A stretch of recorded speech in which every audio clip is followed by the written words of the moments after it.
Hi friends, welcome to Manvasan channel. இன்றைக்கி பார்த்தீங்கன்னா நம்ம வாழைத்தண்டு வச்சு ஒரு சூப் செய்ய போகிறோங்க. ஒரு 4 கிளாஸ் வர்ற அளவுக்கு நான் செய்ய போகிறேன். ஒரு சின்ன துண்டு வாழைத்தண்டு எடுத்துக்கிறேங்க. ஒரு தக்காளியை கட் பண்ணி வச்சுருக்கிறேன். ஒரு 10 சின்ன வெங்காயத்தை உரித்து வச்சுருக்கிறேன். 2 பச்சை மிளகா, பூண்டு 3 பல், கொஞ்சமாக மல்லியும் புதினா கருவேப்பிலை கொஞ்சம் எடுத்து வச்சுக்கிறேங்க. இது அப்படியே இருக்கட்டும். இப்போ இந்த வாழைத்தண்டை பார்த்தீங்கன்னா நார் எடுத்துகிட்டு நான் பொரியாக நறுக்கி எடுத்துக்கிறேங்க. கேஸ் ஆன் பண்ணிவிட்டு ஒரு கடாய் வச்சுக்கோங்க. ஒரு 2 டேபிள் ஸ்பூன் அளவுக்கு எண்ணெய் விட்டுங்க. ரொம்ப எண்ணெய் விட தேவையில்லை. எண்ணெய் காஞ்சதும் சின்னதாக ஒரு துண்டு பட்டை, ஒரு ஏலக்காய், 3 கிராம்பு சேர்த்துக்கிறேங்க. இப்போ வெங்காயம் சேர்த்துக்கலாங்க. கட் பண்ணாத அப்படியே சேர்த்துக்கிறேன். கூடவே தக்காளி, பச்சை மிளகா, இந்த பூண்டையும் சேர்த்துக்கலாங்க.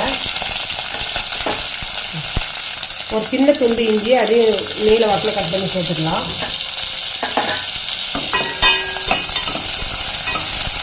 லைட்டாக வதங்கினா போதுங்க, ரொம்ப வதங்க தேவையில்லை. இந்த அளவுக்கு வதங்கினா போதுங்க. இப்போ நம்ம பொடியை நறுக்கி வச்சுக்கிற வாழைத்தண்டை சேர்த்துக்கலாம்.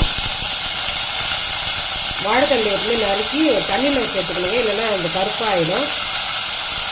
ஒரு 50 கிராம் பச்சை பருப்பு நான் எடுத்துருக்குறேங்க. ஒரு 4 கிளாஸ் ஜூஸுக்கு ஒரு 50 கிராம் பச்சை பருப்பு எடுத்துருக்கேன்.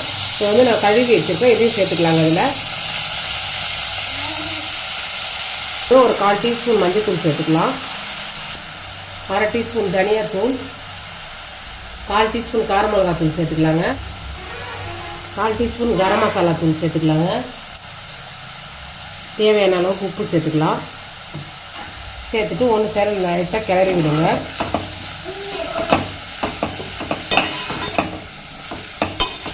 இது கூடவே பார்த்திங்கன்னா புதினா கருவேப்பிலை மல்லி சேர்த்து நான் இப்போ போடுறேங்க. அதையும் சேர்த்துக்கலாம். புதினா அந்த சூப்புக்கு டேஸ்ட் நல்லாயிருக்கும், வாசமும் நல்லாயிருக்கும். புதினா கண்டிப்பாக சேர்க்கணும். நல்லா கிளறி விட்டுட்டு தேவையான அளவுக்கு தண்ணி சேர்த்துக்கலாங்க. சூப்புன்றதுனால இதில் தாராளமாக தண்ணி சேர்க்கலாம். அவ்வளோதாங்க. நல்லா கிளறி விட்டு மூடி போட்டு ஒரு 10 நிமிஷம் நல்லா வேகட்டுங்க. அதில் போட்டிருக்க பாசி பருப்பு நல்லா வேகணும். அவ்வளோதாங்க. இது அப்படியே வேகட்டும்.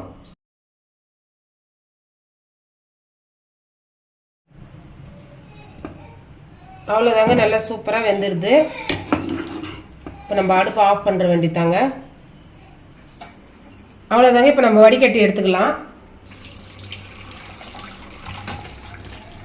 இப்போ மீதி இருக்கிற காயெல்லாம் இதில் போட்டு கொஞ்சமாக மத்து வச்சு நசுக்கி விட்டுடலாங்க. இப்போ வடித்து எடுத்தாச்சு. இந்த காய் நீங்கள் வேஸ்ட் ஆகாமல் இதில் சும்மா ஒரு மசாலா போட்டு கூட நம்ம பரட்டி சாப்பிட்டுக்கலாம். இது அப்படியே எடுத்து வச்சுருங்க.